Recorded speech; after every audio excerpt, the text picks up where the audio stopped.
viral dan lebih menyala ya. Tapi itu menjadi ancaman tentunya untuk Araki. So 1-0 dipegang oleh Araki Sena. Apakah Aura mampu untuk membalaskan game yang kedua ini, menyamakan skor menjadi 1-1. Mari kita saksikan di MDL Indonesia season yang ke-9. Yes, ini dia untuk game kedua dari RRQ melawan teman-teman dari Aura Esports.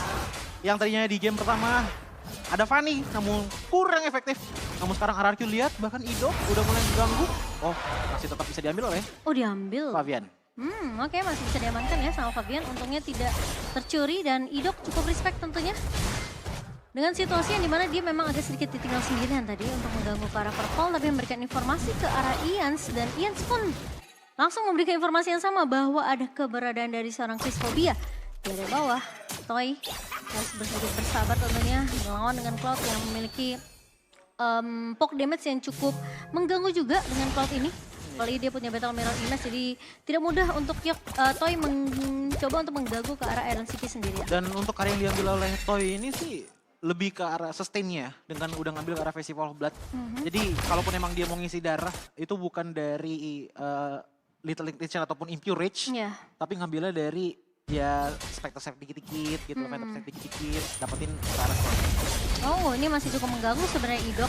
Tapi first blood bisa aja diamankan oleh Aura, namun masih ada flicker yang begitu baik dari Idok sehingga tidak akan ada first blood untuk Aura sejauh ini. Tapi di area bawah cukup respect tentunya dari Raja Nakal melihat pergerakan dari Ians.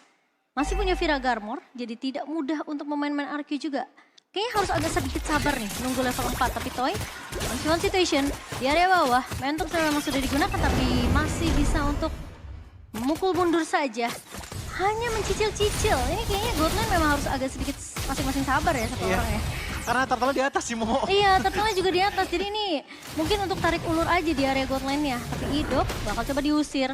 Pergerakannya oleh seorang Chrisphobia. Sementara di area turtle, Dairen bakal maju. Kali ini Jabnya karena ada 2 pemain. Memang tidak ada Vira Garmor, tapi at least masih bisa untuk memberikan sedikit damage tambahan. Dan turtle berhasil untuk di-reset. Ians terjebak kali ini. Dan bahkan dengan diversionnya kali ini bakal keluar dari seorang Richie. Memukul mundur Ians. Memang kelihatan low banget. Bahkan dipaksa dikeluarkan satu buah Tortoise Poison. Namun Idok mencoba untuk menyelamatkan diri. Rincia memang tidak memiliki damage. Tapi Dairen mencoba untuk menarik Chrisphobia. Dan satu buah berian yang begitu baik. Dari seorang Idok masih punya flicker untuk kabur dari Chrisphobia. Wow, ini Chrisphobia ngebayang timing waktu yang cukup mahal ya. Untuk dibayar oleh RRQ. Karena pertama, tadi sebenarnya setupnya dari RRQ Sena udah bagus banget. Vira Garmor udah hilang, berarti kan nggak akan ada yang namanya ledakan dari ekspor. Betul, gak ada Last Insanity. Nggak ada Last Insanity yang bisa dikeluarkan. Dan akhirnya ya Turtle langsung diambil oleh teman-teman dari Aura. Oke, tapi Last Insanity baru digunakan sekarang. Idok udah ngebuka satu buah yang banditnya. Tapi kali ini Fabian yang berhasil untuk mendapatkan turtle yang sementara Tifa akan dipaksa. Dan ia berhasil ditumbangkan. What happened RRQ? Meskipun agak sedikit terlambat menumbangkan Fabian, tapi di sisi lain Dairen pun hilang di tangan dari seorang Raja Nakal. Pertukaran yang enggak adil untuk RRQ Sena, karena mereka nggak dapetin turtle-nya, mereka kalah lagi dari segi team fight-nya karena 2 pemain tumbang. Iya, itu adalah alasan kenapa Freddy sering di-ban ya di publik.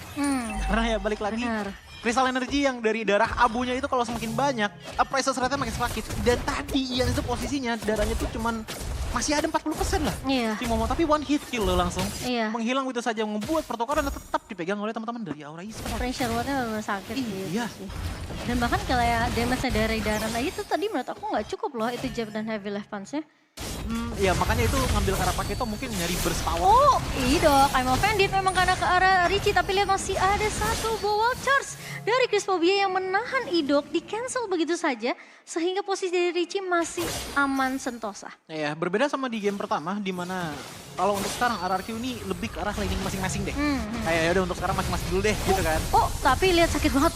Itu disperse ini sakit banget sebenarnya dari Richie. Ini kenapa Louis sekarang udah mulai muncul ke permukaan nih? Early power gede. Early power sakit banget. Jadi harus mulai respect sih menurut aku Idok. Gak bisa sembarangan. Ini bukan kayak game pertama yang lu punya jungler yang bisa bawa early damage juga gitu. Iya, dan lebih menguntungkan lagi untuk teman-teman dari Aura kalau misalkan bermainnya itu dengan secara close combat sih dari RRQ Sena gitu loh. Karena yang bisa nyentuh ke arah Richie pun bisa dibilang cukup minim gitu loh. Dairen bisa, tapi kalau depan sih Momo. Iya. Dia kalau bahkan dia pasti. benar-benar dia harus ambil dari arah blind spotnya sih. Chrisphobia bakal coba dikejar. Lihat pergerakan dari Richie yang siap membackup. mulai kembali rotasi ke area mid, tapi Idok bakal memaksa. Atau gue emang offended, tapi Chris Phobia ini menurut aku sedikit sulit untuk memaksakan teamfight sih. Karena gimana pun kayaknya RRQ masih belum punya damage yang cukup.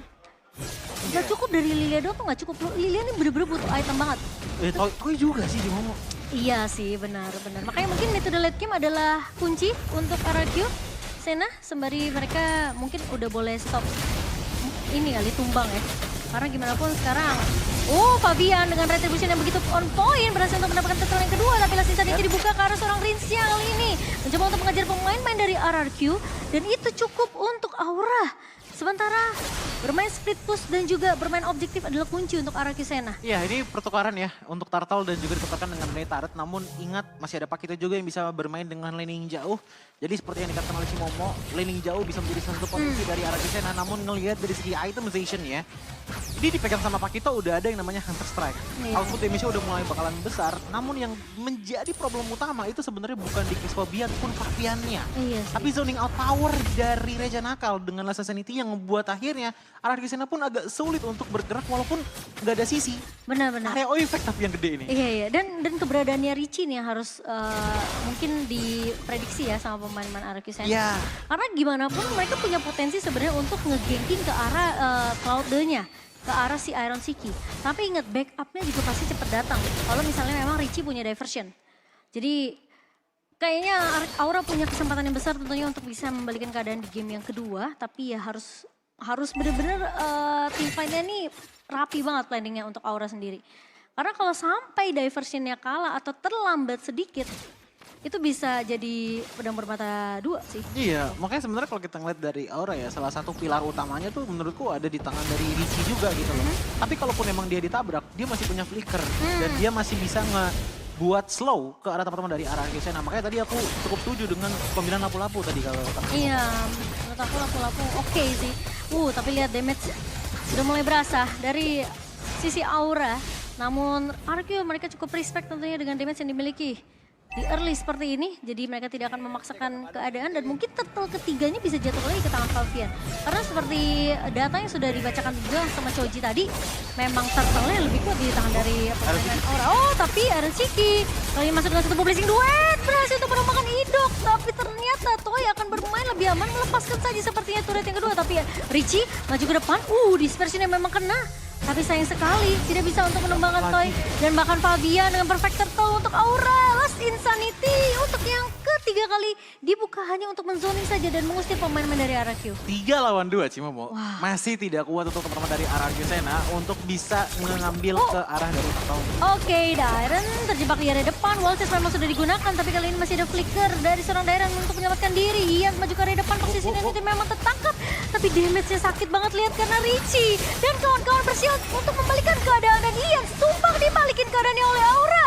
Rincia harus mundur, blessing duet lagi dan lagi. Dari Iron Siki mencoba untuk menemukan pemain-pemain dari RRQ tapi Toy coba untuk membalikan keadaan kali ini dan tidak mau memaksakan team fight yang terlalu jauh karena ini rally-nya udah terlalu panjang sih. Iya.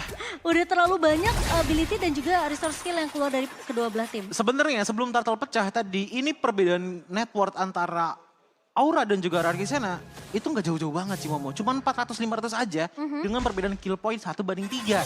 Namun dengan ada Turtle plus adanya mid lane yang cukup panjang tadi team fight-nya ngebuat akhirnya ini banyak banget power spike yang didapatkan oleh teman-teman dari Aura. Tiba-tiba punya advantage 2.500 gold loh sih Momo. Team fight-nya susah sih. Satu team fight. Perfect turtle buat Aura, team fight-nya dipegang sama Aura. So ini early yang bagus sebenarnya untuk Aura sendiri. Mungkin metode late game lagi-lagi jadi jawaban untuk RRQ, tapi late game pun kita tahu Aura begitu kuat dengan late game playstyle mereka. Nah ya. So kesempatan terbuka lebar banget untuk Aura. Mau kemana? Aku coba untuk mencari siapa? Itu dia keluar dari area rumputan dan bahkan Richie tumpang kali ini sementara Toya akan menjadi incaran. Tumpang hilang begitu saja di tangan Iron Siki. Sementara ada satu bola Insanity. Ido menahan dengan Emo Vendit. Satu bola Walters juga dikeluarkan dari seorang Chris Phobia. Tapi posisi dari Rinia gak memiliki damage yang cukup. Dan bahkan Ian bakal dikejar kali ini. Where are you going? Ada satu buah tembok. Namun lihat Ian tidak akan diberikan kesempatan untuk hidup terlalu lama. Dan muncul Lord yang pertama di waktu yang begitu tepat untuk Aura. Itu diversion yang mahal banget sih. Sengaja di tengah-tengah kayak gitu. Dan tiba-tiba datang akhirnya ngebelah Team fight dari arah Gisena menjadi dua bagian, Cimomo. Toy di arah atas, di bawahnya itu ada Favian, ada Ian, terus ada Rinsia juga. Cuman jadinya damage-nya nggak terfokus gitu. Yang ngebuat akhirnya Aura tuh menangin team fight karena ngepisahin team fight dari arah Gisena. Nah, ini menurut aku team fight-nya untuk RQ usai banget, lihat sakit banget Eren Shiki. Memaksakan Rinsia untuk memakai Black Shoes tapi ternyata damage-nya terlalu perih. Blessing duet yang begitu manis, Iron Shiki udah dapetin space yang cukup banyak. Level 12 dibandingkan level 11 dibandingkan Rinsia. Tapi kali ini team fight yang bakal coba dipaksakan, Lord memang belum muncul. Lord sebentar itu dibuka, begitu saja Darren hilang. Dan Ions, sementara pemain RQ lainnya nggak punya damage yang cukup. Team fight tapi terus dipaksakan dari sisi Aura karena mereka tahu mereka lagi menang dari segi jumlah. Mereka menang item initiation, mereka menang map control dan bahkan objektif Lord sudah mulai bergerak ke area bawah. Ya bahkan dengan adanya rencana kalau menggunakan export kayak Last Society masuk ke dalam sebagai badan penebek pun tadi itu cukup lama loh. Nahanin damage turretnya. Ian ke pick off lagi kah untuk yang kesekian kalinya karena lihat Fabian pressure ward. Ya begitu sangat amat menyakitkan berhasil untuk menumbangkan Ian. Tumbang sampai 4 kali. Dan RRQ tidak diberikan kesempatan untuk bernafas aja enggak nih. Aku penasaran sih sama itemnya Favian ini jadinya ke arah mana gitu loh. Karena tadi cuma ada setengah darah yang menghilang tapi damage outputnya tuh sebesar itu gitu loh. Iya. Ke arah dari Baxianya Ians. Ya mungkin faktor keduanya adalah item yang bisa dibilang cukup minim mungkin di tangan dari Ians. Namun kalau ditanya bagaimana defense-nya dari teman-teman dari RRQ Sena. Selama Ricci-nya nggak gerak harusnya masih bisa defense. Iya. Masalahnya nggak ada yang bisa nyampe nih ke arah belakang. Benar, ini susah banget sih. Tapi, oke. Lord yang pertama berhasil untuk menumbangkan turret Riz di area bawah. Ian bakal coba untuk mengincar ke arah lini belakangnya. Apakah bakal memakan aktifat? Raja Nakal udah pakai satu buah flicker ya karena mau nggak mau dia udah nggak punya Viraga Armor.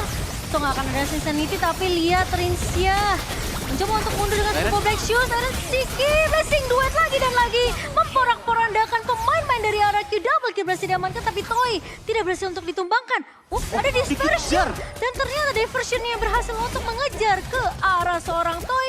Namun harus dibalaskan karena mereka bermain dengan sangat amat, aku bisa bilang agresif ya. Itu sampai masuk ke area turret kedua loh. Ya ini diversion yang digunakan emang buat ngejar ke arah dari Toy juga ya. Karena Toy hilang, lihat power dari Aura. Ini langsung mencoba untuk melakukan one straight push di arah mid lane namun masih ditahan oleh Rinsia apalagi menggunakan Black Shoes. Wow, bahkan dia sempat untuk menumbangkan Ricci. Tapi kali ini bakal coba dibalikin kah keadaannya? Rinsia memang nggak punya Black Shoes dan aku rasa nggak cukup sih kalau cuma hanya ada Idok doang. Ya ini benar-benar nunggu Lilianya dari Rinsia jadi power spec-nya dulu sih. Kalau enggak, gimana ya, follow up damage dari RRQ Sena pun seakan-akan nggak terasa gitu loh. Apalagi dengan Toy yang kalau kita ngeliat KDA-nya udah kayak nomor telepon Jakarta. 021 ya untuk sekarang ngebuat. Kayaknya untuk dari segi item spec-nya belum jadi juga nih di arah Toy. Dan targetingnya juga bingung gitu loh.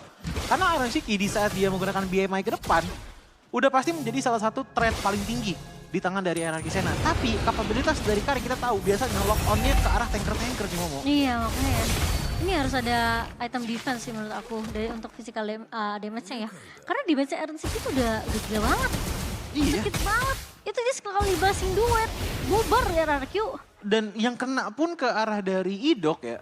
Itu bener-bener bocor di Momo. Bocor. Mungkin Antiquiras Blood Armor bisa jadi pilihan. Iya, Antiquiras Atau mungkin ya. Mungkin memang kalau mau yang lebih agak sedikit mahal ya Blood Force Bracelet. Tapi ini udah pasti Lord kedua bakal dilepas aja sih sama RRQ. Mereka nggak punya turret di area bawah. So Super Minion akan bergerak dari base dari tim Aura. Iya, dan akan berjalan di arah bottom lane juga ya. Satu lot ini. Di menit ke-13 berarti sudah enhance. Power dari RRQ Sena ini harus banget mengenalkan Rinsia. Nggak boleh tumbang sama sekali Rinsianya. Kalau nggak defense-nya bakalan sulit. Darren pun di lain sisi, ya kalau menurutku salah satu caranya adalah standby sebelum adanya Lord datang. Bersembunyi di rumput, apalagi dengan adanya item menuju ke arah Malek Victor dan juga Hunter Strike. Ini penetrationnya udah powerful banget, bahkan udah menyematkan satu garansi lah. Untuk tumbangnya nggak cepet-cepet amat dengan adanya Blade Armor gitu loh. Benar.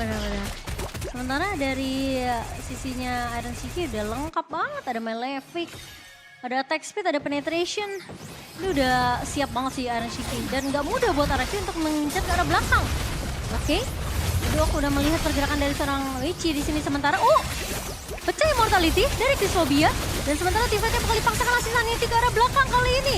Memang tidak ada Black Shoes tapi di daerah depannya Ian. Tidak tebal Iron Shiki memang hilang. Tapi Lordnya masuk ke area base dan mau nggak mau RRQ mereka harus melakukan defense. Sementara Rincia mencoba untuk mengejar ke arah seorang Raja Nakal, tapi ternyata ada backup yang begitu manis dari seorang Richie. Dan bahkan kali ini Dairen mencoba untuk menangkap ke arah Raja Nakal, tapi Raja Nakal masih punya immortality, masih punya Viraga Armor, dan tidak mudah tentunya meskipun tidak ada Eren Shiki. Apakah Aura mereka mau memaksakan untuk melakukan N ini?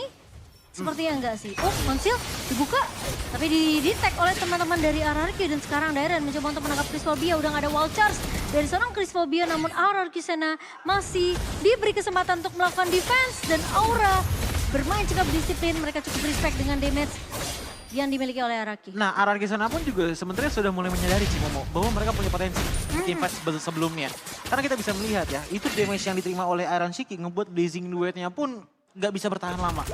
Dan itu ngebuat nggak lama Chris Phobia mencoba untuk nge-cover kan. Immortality-nya hilang. Itu kalau nggak ada immortality dari Chris Phobia, Aura kayaknya udah hilang sih tim fight tadi. Iya. Untungnya masih ada immortality. Semuanya pada mundur, ditambah lagi dengan adanya greedy dari Rincia. Iya. Yang coba untuk menumbangin ke arah Raja Nakal. Dengan dia tumbang, otomatis follow up damage power dari Arcana pun langsung berkurang secara drastis. Ini powernya sebenarnya di Eren Shiki sama Richie sih. Iya. Kalau dua pemain itu tumbang, Arki mungkin bisa balikin keadaannya. Tapi, Malefic udah dibuka, Conceal. Kali ini bakal coba untuk menabrak kah hidup? Gak bakal coba ditahan oleh seorang Fabian. Tapi Chris Phobia hilang begitu saja. Ingat masih ada satu buah Blazing Duet. Tapi kali ini Raja Nakal terpaksa menggunakan flickernya. Idok bakal coba dipukul mundur oleh Fabian. Dan masih bisa untuk menculik hanya satu pemain, tapi itu cukup. Tapi diversion yang mau ke arah mana? Bakal coba mengejutkan kah? Dibuka kah? Rincia. Nggak dibuka dong. Black Shoes terpaksa digunakan. Itu dia, hanya memancing supaya tidak ada Black Shoes dari seorang Rincia. Tapi apakah dengan tidak ada Black Shoes ini penting? Impact yang akan cukup besar kah? Dairen memang tumbang di tangan seorang Eren Shiki. Tapi kali ini lihat Idok yang maju ke area depan. Langsung saja juga dibuka, tapi Toy terlalu free di area belakangnya. Mencoba untuk menumbangkan Fabian, immortality memang hilang. Tapi Toy tidak tersentuh, Eren Shiki masuk Blazing Duet. Tapi ternyata damage-nya cepat dipegang oleh seorang Toy. Dan bahkan kali ini diversion masuk area base. Dan itu dia Aura mencoba untuk melakukan endgame di game yang kedua. Ians memang hilang, tapi masih ada minion yang keluar. Aura masih coba untuk ditahan. Rincia masih punya Black Shoes kali ini, tapi sementara lihat Aura memaksakan untuk melakukan endgame di game yang kedua. Dan skor 1-1 untuk Aura. Wow. Power yang begitu impresif datang dari Aura di saat Lui-nya Richie turun tangan. Turun tangan. Dan tadi kita udah melihat dari segi early gameplay power, damage output, apalagi untuk ke arah turtle-nya, itu yang membuat akhirnya Baxia dari Iyas gak bisa bergerak sama sekali. Sebenarnya udah mulai ada sedikit solusinya tadi di saat Kari dari Toy itu melakukan damage potensial yang sangat-sangat besar. Namun menurutku sendiri, satu kesalahan besar dari RRQ Sena adalah nge-engage setelah tahu ada Lui yang melakukan diversion di arah top lane sana. Iya.